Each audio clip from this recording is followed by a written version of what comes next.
It's called Skin Deep. The courthouse was crowded, but Indira Chang maneuvered through the swelling mass of people as if she were 6'7", bulky and sour-faced like her co-counsel, rather than her own mousy 5'1". She couldn't afford to linger. Too often there was that one person who ignored the no strong perfumes notice. The slow-moving crowd suddenly came to a stop, filling the arch leading into the hallway from wall to wall. Damn. Indira's nails tapped impatiently against her carry case. If only you had the medical tattoo, Dan deadpanned from behind her. Conflict of interest, she answered automatically, as she always did. He chuckled, a rumble like an avalanche. Except that half the judges and more than half the jurors we argue in front of have med tats. Yeah, well. Remember we argued that one, which was it, the fourth, fifth, where, fifth, where the entire jury had med tats? I've got it under control. My EpiPen works fine. So get the tat and keep your EpiPen. Can't. They won't renew the script. Risk of overdose. I know the arguments, Dan. I just can't bring myself to trust my life to something I can't control. You? Control issues? Nah. He laughed, but his voice was low and serious when he added, someday it won't work, Indy. In the lobby behind them, the commotion peaked. Screeching cries of fear pierced the roar of mingled voices. Indira turned, but Dan threw an arm out in front of her. Careful. Uniformed security and plainclothes policemen rushed in as a man broke free from the crowd. For one frantic moment, he met Indira's eye. Then someone crashed into him from behind and he went down with a thud. Well, that's not going to be good, Dan said. Dan perched on the edge of her desk, arms crossed lazily. You won't believe what it was. Indira raised an eyebrow. Some whacked-out protester tried to spray the crowd with ricin loaded in an EpiPen. Don't worry, it didn't discharge. Indira had logged many hours of practice at schooling her expression, but incredulity broke through now. What kind of sick... Wait, an EpiPen? Dan snorted. Yeah, guess we'll be using crayons in court from now on. Security will probably start confiscating everything pointy at the door. Indira gave him a long look of exasperation. Dan grimaced. Yeah, I thought of that. I'm sure you can get some sort of exemption, right? I'm sure. Indira kept her thoughts to herself. She knew he was concerned about her, but he was also looking a little smug about his prediction coming true. It'll work out, you'll see. He stood and rapped his knuckles twice on her desk. See you tomorrow. Yeah. I'm sorry, ma'am, you can't take it in.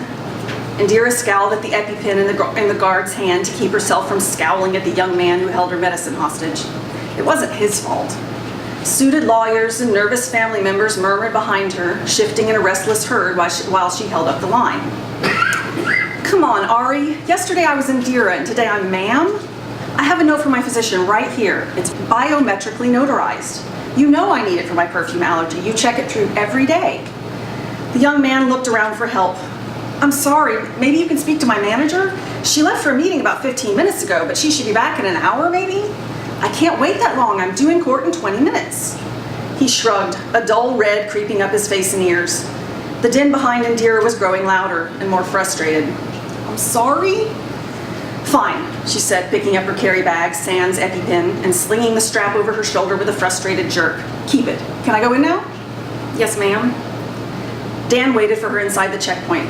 He matched her angry strides easily with his long legs. You sure that's a good idea, hotshot? Nothing's happened in months. Yeah. His answer was subdued, doubtful, and his face settled into the frown that was his normal expression. Indira was glad. It made people get out of their way. The morning session was what Dan liked to call a defense attorney's yacht payment session. Hours of quibbling over minor details, accomplishing nothing. By the time they broke for lunch, Indira was getting a headache. As she exited the courtroom, a woman stopped in front of her so quickly that Indira almost crashed into her. Miss Chang, I didn't expect to have the pleasure of seeing you today. I was worried that all the fuss yesterday would delay our case. Heather Gannon was the CEO of Gannon & Perez, developer and manufacturer of pharmaceutical and diagnostic tattoo technology. She wore a pale yellow suit with a string of pearls at her perfect throat. Somehow she managed to carry off the Stepford wife look without losing one bit of her ferocity as a businesswoman. Indira couldn't help but notice that she made it look sexy too. Too bad that was a real conflict of interest. And anyway, Gannon and Lucy Perez had been married since before they started the company. No, we're still scheduled for this afternoon. If you'll excuse me, The familiar itch started in her throat, around her eyes and mouth. Indira sucked in a strangled gasp. Already her throat was tightening. There wasn't enough air. A hot flush swept her and she staggered back into Dan. Indira? Oh God, someone call 911! Indira woke, groggy and itchy. Her heart stuttered in a moment's panic before she realized it wasn't the itch preceding an attack, but the more general, pervasive itch of pain medication. She became slowly aware of the all-too-familiar steady beep and the cold, antiseptic smell of a hospital. Damn. The deputy DA sat at her bedside, leafing through a magazine. "You're up," Rowan said, trying to hide his worry behind a shaky smile. He'd been her boss almost since she passed the bar and was as much a friend as colleague. "Glad you're back with us." "Thanks, me too. What's the status of my cases?" Rowan raised a brow. "Considering you nearly died, maybe you can give yourself a couple hours recess before we start talking work again, counselor?" It was just an allergic reaction. Rowan's face hardened. "No, it wasn't. It was an episode that you almost didn't survive. What were you thinking going in there without your epi?" "I was thinking I had an appointment with a judge and that opposing counsel would be only too pleased if I didn't show up." He shook his head. "Sometimes I think you're trying to give me a heart attack." "Really, Indy, that was stupid. Dan could have handled it without you. You almost died." "But I didn't. I just need you to talk to someone and get an exemption for my epi straightened out." "No, you're not going back into court. It's already been decided." "Then undecided. Come on, Rowan. Talk to someone at the mayor's office." "I have. The mayor himself told me to take you off. No one's keen to start making exceptions when you're not the only lawyer in the city. Dan's perfectly competent here, Indira. How many negligence and malpractice cases have I won against Gannon and Perez for implantable biotech?" "I know. 9. "I know. How many has Dan argued?" "Indira, how many?" "I know. None. That's how many. Dan's a good lawyer, but it's my case." "Not anymore, it isn't. I'm sorry." The snake wound around Dr. Tahari's arm in sinuous green and yellow coils. Its head was poised over her wrist, with open jaws that seemed ready to swallow her hand, or slither a few centimeters farther and sink its fangs into Indira. Indira turned away, closing her eyes and losing herself in the constant buzzing noise. "You all right?" the doctor asked. Indira forced herself to look at the snake rather than at the angry red skin around her half-finished tattoo. "What's that one for?" Indira nodded toward the snake. Tahari grinned, a flash of white teeth. "Nothing," she winked. "It's just to scare the patients. This one," she wiggled her other wrist, displaying the single blue line tattooed around it. "This one's for my diabetes." "Huh, plain and simple." Indira took a deep breath and let it out slowly. She'd shoved that damn EpiPen into her thigh often enough she could handle one little needle. "I was one of the test cases," the doctor said, and it took Indira a moment to remember what they were talking about.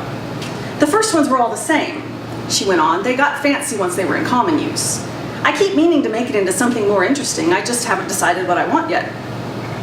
There was something oddly poetic about a tattoo artist not knowing what she wanted tattooed on her own skin. Indira had already known that she wanted a delicate vine of ivy with diagnostic readouts in the leaves. She'd had the design picked out for years, actually, but then she'd started taking cases against Gannon and Perez. When she'd seen up close just what the tech could do when things went wrong, the med tat had been put on permanent hold. She wondered if the doctor knew what she did for a living. "Heard you're off the case," Dr. Tahari remarked. "It was on the news." Well, that answered that. "Not anymore, I hope," Indira said, nodding toward her arm without actually looking. "Not after this." Dr. Tahari grinned. "I was surprised to see your name on my patient list.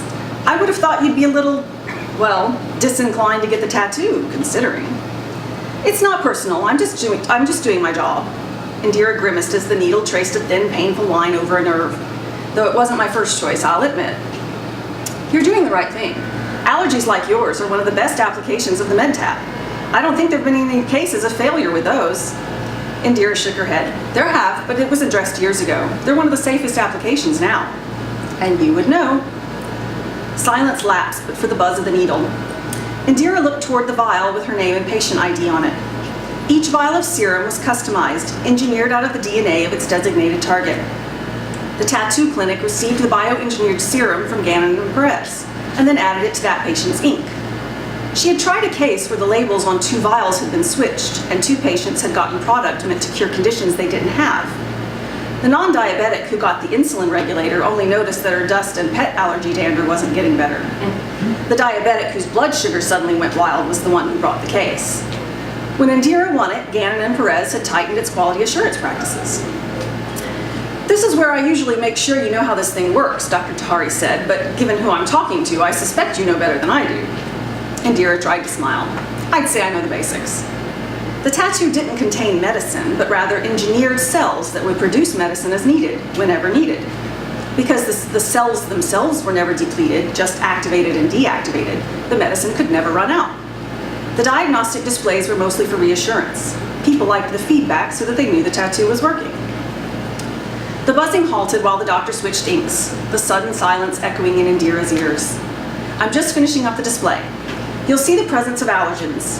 They'll show the presence of allergens. Greens are all clear.